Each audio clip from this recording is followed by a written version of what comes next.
It's the Daily Solutions Podcast. All right, welcome to today's episode. My name is Ashkahn. And Graham here, as always. I suppose as always for right now, since this is our second recording that we've ever done. Yeah, but so far it's true. We have always been here. since back in recording number 1 so long ago now. Yeah.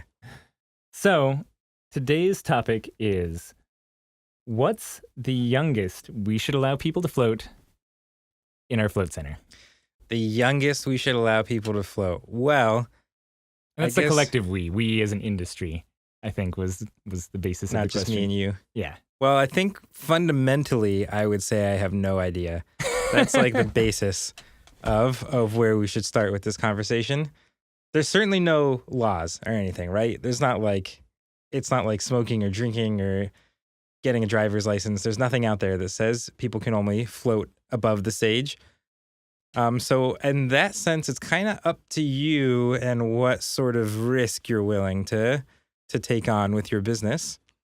Yep, and at Float On, we've kind of decided on a few different tiers that we classify people into, just depending on what their age is. And I guess each one of those comes with its declining level of risk. Hopefully that's also associated with it. Yeah, and keep in mind, we completely made these up. Like, these are just numbers that we made up one day and decided we felt good about. Yeah, and there's another side of this too, which we can get to, which is the youngest people that we've ever heard of floating at all, not commercially necessarily. So, back it up a little bit to what we do. So first of all, if you're 70 years old, you don't need parental permission. You're okay to come in. Anything below 70, though, we're going to need your parent to come with you. So 18 though, right? 18 people like officially become an adult except for drinking. Yeah. In the United States. And trying to become president. Right. Drinking and president is pretty much what's excluded. So we decided floating wasn't as important as either of those things. Yep.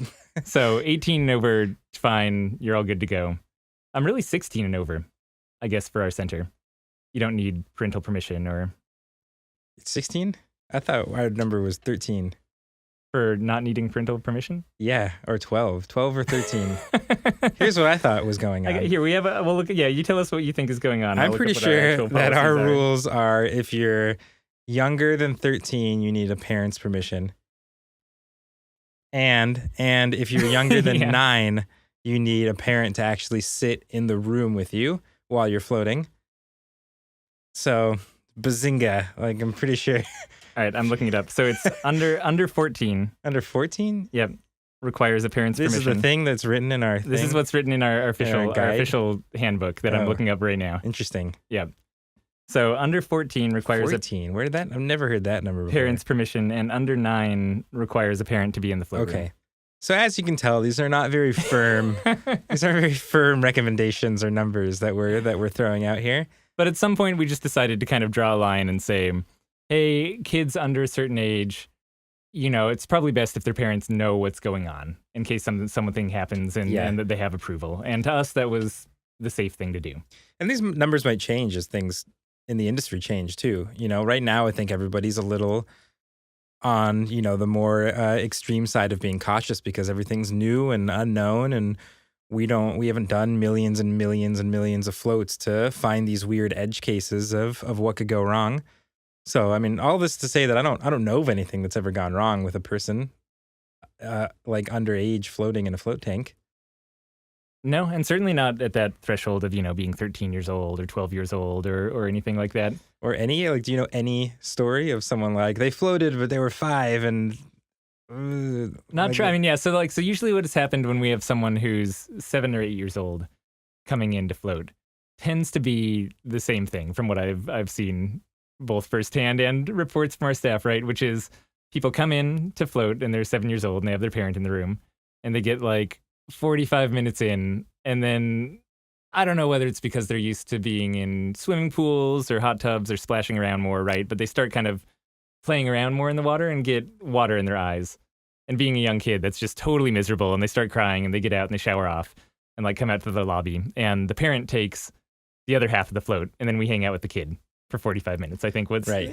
what traditionally has happened with a certain age. And that's not like a health risk, or, there's nothing like, you're not going to get sued because a kid got water in their eyes. No. So I don't know. I mean, we're not lawyers. This should probably just be like in the intro to this podcast. That should be part of the whole thing, that you should know that we're not lawyers. But yeah, I mean, it's really that. And we tend to be a little less cautious, I think, than some of the other centers out there. We tend to like edge on the side of trying to have our float tanks be more accessible at the risk of opening ourselves up to a little bit more risk. The risk, as I call it. And meta risk.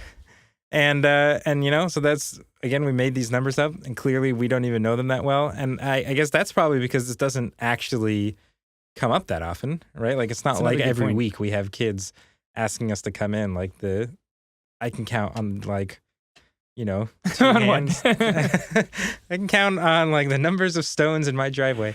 I can count on, like, I don't know, less than 10. I think less than 10 times can I even think of someone who's come to Float On, who's been in an age range where we've had to do something special. Yeah.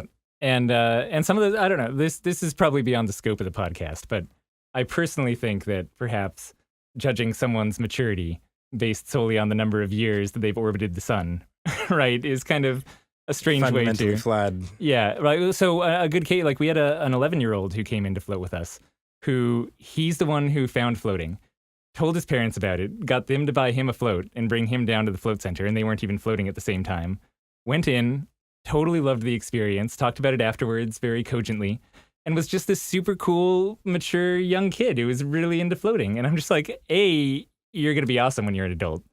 And B, absolutely would I never discount that kid from floating or say, no, you don't get to try this out because you're a certain age, right? He was so on top of it.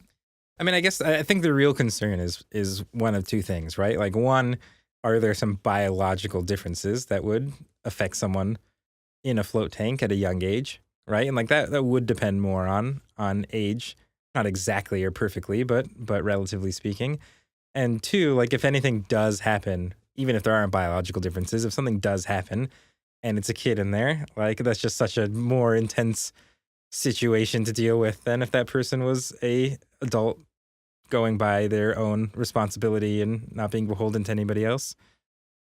Yeah, that would be absolutely awful if something happened to a kid in our float center. Yeah. And so I think when we're citing on caution, or when float centers do cite on wanting absolutely a parent's permission or a parent in the room, that's the place they're coming from, is even if 999 times out of 1,000, everything is fine, 1 out of 1,000 is still this risk that you can't take with something going wrong with a child in your place of business. That's awful. Yeah. But, we let kids do weird stuff all the time. Like, have you seen ball pits? Like, those are those are intense, They're probably, like, dirtier than float tanks are and more dangerous than float tanks are. Jetpack camp? Like, that's, kids just go there without even asking their parents. And also not being doctors in addition to not being lawyers. You should know that. We're not doctors or lawyers. Put that at the head of the episode as well. But not being doctors, I can't think of anything that would affect kids more than adults at that age, nor have I even heard that as a concern or anything on waivers for something that, physiologically is going to somehow be a problem with being in a float tank. Yeah. And even despite that, we still have these rules just because it feels like we should have something in place to deal with these kind of more sensitive situations.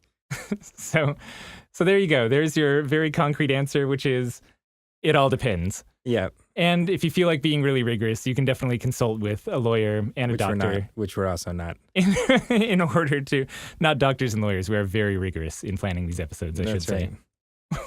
Obviously do our research and do our own guideline practices well beforehand. So you can consult with them to make your own policies. But at some point, you do just need to balance the idea of risk that you're taking on as a business with wanting to share this with as many people of any age as possible. All right. Thanks for listening, and we'll talk to you tomorrow. Yep. If you guys have any questions of your own you want us to answer, just go to floattanksolutions.com/podcast. Have a good one.